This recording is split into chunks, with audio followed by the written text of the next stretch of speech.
What's up, guys? War Machine here. I just wanted to put this video together for you guys because, I've been playing Battlefield for a while now, and, I've improved quite a bit over some time, and just some of the things that I've learned, taught myself, and even watched on other YouTube videos, I wanted to share with you guys. So right here, what you're seeing is a single round of domination that I put together for you guys. It's almost completely unedited. It's just edited on the front end and the back end. Everything else in between is just completely untouched and just raw recording. And the reason why I wanted to do this is to show you that it's not some edited up montage to make myself look like I'm a better player. Like right there, I just got smoked. But just to show you guys that, I'm not trying to make myself look like a better player than I really am. But like I said, I got a 1.18 KD right now, which isn't fantastic, and I don't claim to be an above average or pro player or anything like that. What I will claim to be is an average player. But about 6 months ago, I wasn't that. I was a terrible player. I had about a 0.7 KD, and I wasn't very good at the game. And look, I just got killed again. But hey, that happens. So like I said, I wanted to put this video together for you guys so you guys can maybe learn some of the stuff that I've learned from other YouTubers, other videos. No, I'm not a YouTuber. I'm just putting this video together for you guys. But anyway, things that'll help you out and make you a better player. Anyway, on with the show. First thing I want to talk about is warm-up rounds. And I know some of the other guys might have touched on this, but it's important. If you haven't played the game in a while, a couple days, couple weeks, a month, whatever, maybe you were mad at the netcode and all that good stuff before the patch came out, but it's gotten a lot better, and it'll help out. So, but warm-up rounds, play a couple rounds of team deathmatch, domination, whatever your fancy, something close quarters. That way it can kind of get your tactics going, your player movement, your aim, all that stuff. Very important. But once you're done doing that, you can hop into whatever other game mode you like, Conquest, Rush, Obliteration, etc. Your choice, really. I prefer, Rush. It's one of my favorite game modes. I love Conquest too, but I tend to play Rush a little bit more nowadays, just because I love the objective base and the fast-paced portion of it. But yeah. And then second thing I want to talk about, very important, guns. Guns are extremely important in Battlefield. A lot of people use guns just because they like them or they're, standard military issue. But, you really got to pick a gun if you're really kind of a new player, or you're just not that good at it. You need to pick a gun with low recoil. Low recoil is going to help you with your aim. Because as we all know, when you hold that left trigger and then pull that right trigger, the gun muzzle starts to rise as you're shooting. Okay, but what you need to do to compensate for that is, if you're on console, you're going to take that right thumbstick and you're going to just kind of push it down ever so slightly to kind of compensate for that muzzle rise. If you're on PC, it's the same thing. Instead of the right thumbstick down while you're firing, you're just going to slide your mouse down just ever so slightly to try and manage that recoil. So that's the main thing you need to know about aim. Now you got left and right recoil. Those are a little bit harder to manage, and I don't actually typically bother with it. You're going to try and compensate for it subconsciously, so I'm not going to really kind of dive into that whole issue. I'm just worried about vertical recoil, and that's why I say use a gun with low recoil, like the AKU-12 or like the M416 you see here in this clip. If you watch this right here, yeah, you see me firing right there? Yeah, my reticle almost stayed completely stable in one spot. And that's because as I was firing, I was holding that right thumbstick, just holding it down ever so slightly just to try and compensate for that recoil. And he was at kind of a medium kind of distance. I probably should have burst fired, but I got lucky and I got him. But yeah, that's the biggest thing that I want to talk about with aim. Okay, now guns, back to guns. Like I said, low recoil. Now here's another thing. The attachments that you use on your gun are going to play a big factor on how well you perform as well. First, you're starting off with a gun with low recoil. Big thing I also want to talk about is your underbarrel attachment. Okay? Now, depending on how good at aim you are, if you're good at aim, then you don't need to listen to what I'm saying. You already know all this stuff and you can compensate for the recoil. But if you're not so good with your aim, put an angle grip on your gun. Even though it's a low recoil gun, it's going to help with stability. Yeah, you're going to suffer in the spread a little bit, which means, well, what I mean by saying that is that your bullets are going to be a little bit more spread out, but you're going to be a little bit more stable, and you're going to be able to manage that recoil a little bit better, which means you're still putting more rounds on target. Now, as you progress in your aim and your gameplay, and as you become a better player, you can start messing with different attachments on your weapon to help you out. Okay? Now, when I first started, and I started realizing all this stuff, I would run the M416 with an angled grip and a compensator. And now what I run is I run an ergo grip with a suppressor, just because I want the hip fire, because hip fire is important. And I'll talk about that in another video if you guys really want me to, but right now I'm kind of just focusing on this. So use an angled grip and use something like a compensator or even a muzzle brake, because muzzle brake's going to help you out with stability as well. Compensator kind of keeps your shot group in a little bit more, but a muzzle brake's also going to give you more stability. So if you're using a gun like the AKU-12 with an angled grip and a muzzle brake, you're going to have a pretty stable weapon. Where you suffer though is in the rounds per minute.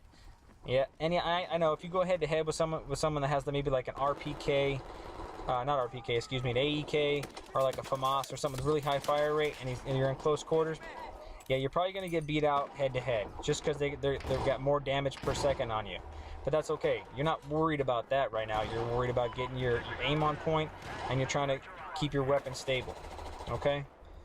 Another thing I want to talk about is your mini map. Most people, and I can tell a lot of times when I'm playing, is they don't pay attention to their mini-map and they don't realize how important that mini-map is.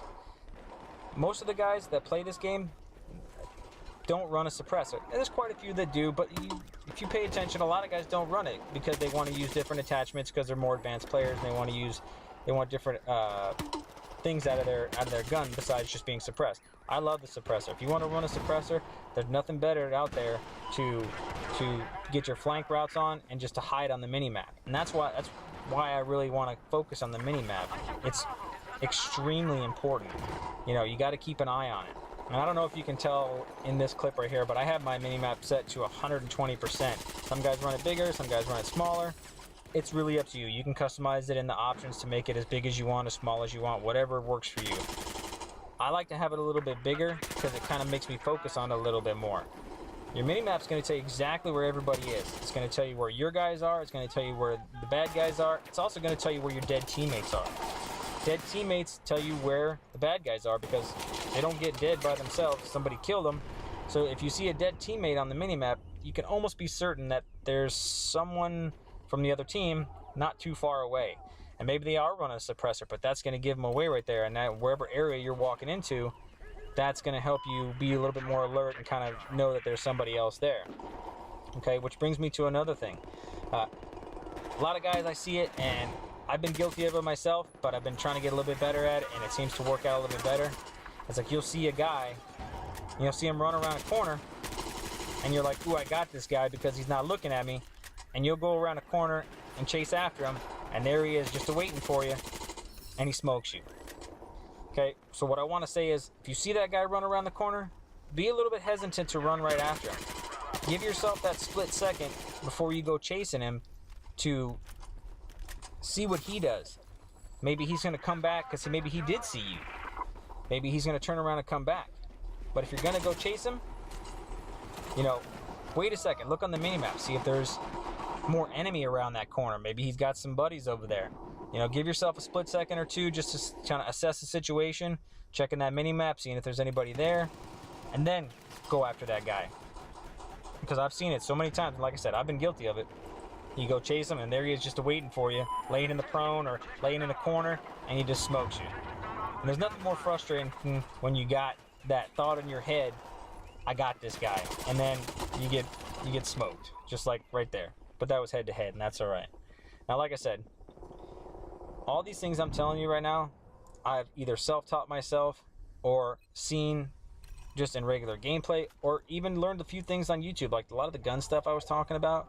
You know, I've learned it from just watching other YouTube videos and talking to other people that I know that play the game. You know, and there's so many other things that I could sit here and talk to you about, but, you know, I'm just not a real big talker. I mean, I've been talking for a few minutes here. And, you know, and this video is probably around 17 minutes or so, and I'd love to be able to talk that long, but I just can't. But, like I said, everything I'm talking about, if you just try it out and apply it in your gameplay, it will help you. So I'm just going to kind of do a quick recap here. On the aiming, majorly important. When you're firing that weapon, make sure you're compensating for that recoil. If you're on PC, sliding your mouse down just ever so slightly to bring that weapon back down to a stable position. And on console, that right thumbstick, bringing it down just ever so slightly so you can compensate for that recoil. Okay? Aim. Aim is very important, okay? Burst fire, okay? If you're at medium to long range, burst fire, okay? Now, I don't want to ramble on about the same stuff I already talked about, but hey, you know, the video's got a few more minutes to go. If you guys want to finish out the video, you'll see I had a pretty good round. I think I went like 38 and 12 right here, which, you know, isn't the best ever, but you know, it's a pretty good round. So stick around to the end of the video, guys, and if you want, give me a like and give me a subscribe. If you have any comments, please leave them in the comments below, negative or positive. Did you like the video? Did you hate it? Whatever, I don't really care. I'm new to making YouTube videos, so if you got some tips for me, hey, I'll take them. Anyways, until next time, guys, this is War Machine signing off.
Appreciate that. Thanks, man.